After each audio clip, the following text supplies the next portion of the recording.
अस्सलाम वालेकुम friends, welcome है आपका स्टोरीज ऑफ वर्ल्ड में।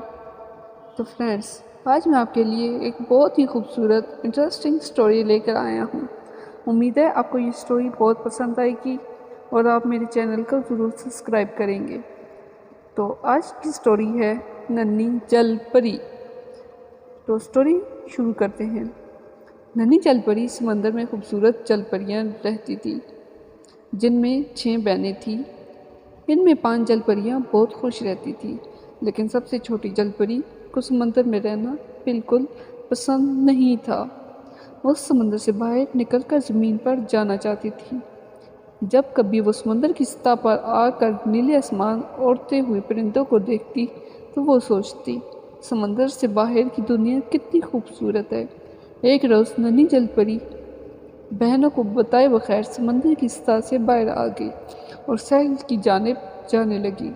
अभी भी वो सहल से दूर ही थी, उसे एक डूबती हुई कश्ती नजर आई, जिसमें मौजूद एक नौजवान मदद के लिए आवाज़ दे रहा था। नन्ही जल परी इसकी तरफ चली गई और उसे समंदर के सैर पर ले आई।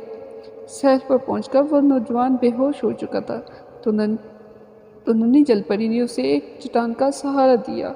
फिर वो वापस समंदर में चली गई। नन्ही जल परी ने समंदर में जाकर अपनी दादी से पूछा, क्या हम हमेशा समंदर में रहेंगे? हम ज़मीन पर क्यों नहीं जा सकते? दादी जल परी ने कहा, बेटी, जल परियों की दुनिया ये समंदर ही है, जहाँ हमें कोई ख़तरा नहीं।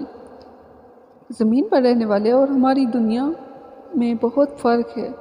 नन्ही जल परी ने दादी से कहा, क्या मैं इंसान बनकर ज़मीन पर जा सकती हूँ? दादी ने उसे प्यार से समझाया, तुम ऐसा मत सोचो वरना बहुत पछताओगी। दादी की बात सुनकर नन्ही जल परी खामोश हो गई।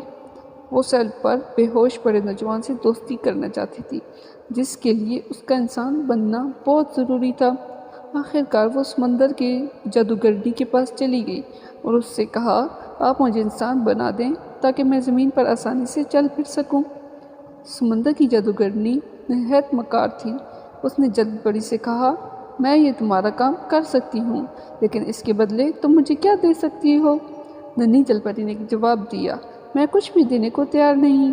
समंदर की जादूगरनी ने कहा, मेरी एक शर्त है जो तुम्हें पूरी करनी पड़ेगी। याद रखो, ये शर्त बहुत मुश्किल है। नन्ही जल परी ज़मीन पर जाने के लिए बेचैन थी, इसलिए उसने कहा, आप बताएं क्या शर्त है? समंदर की जादूगरनी शर्त रखी कि वो इंसान बनने के बाद बोल नहीं सकेगी। नन्ही जल परी ने फ़ौरन शर्त मान ली। जादूगरनी ने उसके लिए एक ख़ास जादुई शरबत तैयार किया। फिर उसने मुंह में मंत्र पढ़कर फूंका और जादुई शरबत नन्ही जल परी को पीने के लिए दिया, जिसको पीकर नन्ही जल परी नहायत खूबसूरत लड़की के रूप में आ गई।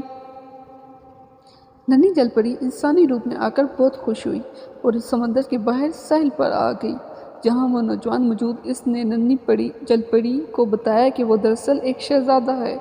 नन्ही जल परी शहज़ादे के साथ उसके महल में चली गई, जहाँ शहज़ादे ने इसको लावारिस लड़की समझकर एक कोने में जगह दे दी। एक दिन महल में शानदार दावत का एहतमाम किया गया। शहज़ादे ने नन्ही जल परी को बहुत दावत में आने का कहा। जब नन्ही जल परी दावत में आई तो शहज़ादे ने सब मेहमानों से उसका तारफ़ करवा दिया। उस मौके पर शहज़ादे के वालिद ने उसकी शादी हमसाया मुल्क की शहज़ादी से तय कर दी थी। इस दावत का एहतमाम भी इसी सिलसिले में किया गया था। नन्ही जल परी शहज़ादे की किसी और के साथ शादी तय पाते हुए बहुत अफसरदा हुई और बहाकर समंदर किनारे आ गई। अब वो ज़मीन पर नहीं रहना चाहती थी। इतने में से समंदर में अपनी 2 बहनें तैरती हुई नजर आई, जिनको उसने इशारे से उसे अपने पास बुलाया और दोबारा जल परी बनने की ख्वाहिश का इजहार किया। नन्ही जल परी की बहनें समंदर में गईं। समंदर में जादूगरनी से लाया वो शरबत उसे पीने के लिए दिया, जिसको पीते ही वो दोबारा जल परी बन गई और उसने दोबारा कभी भी समंदर से बाहर जाने की कोशिश नहीं की और अब वो हमेशा हमेशा समंदर ही में रहती है। जी तो फ्रेंड्स, आपको आज मेरी स्टोरीज कैसी लगी? उम्मीद करता हूँ कि बहुत अच्छी लगी होगी। तो अगर अच्छी लगी है तो मेरे चैनल को सब्सक्राइब करें और मिलते हैं एक अगली स्टोरी में। तब तक के लिए अल्लाह हाफिज़।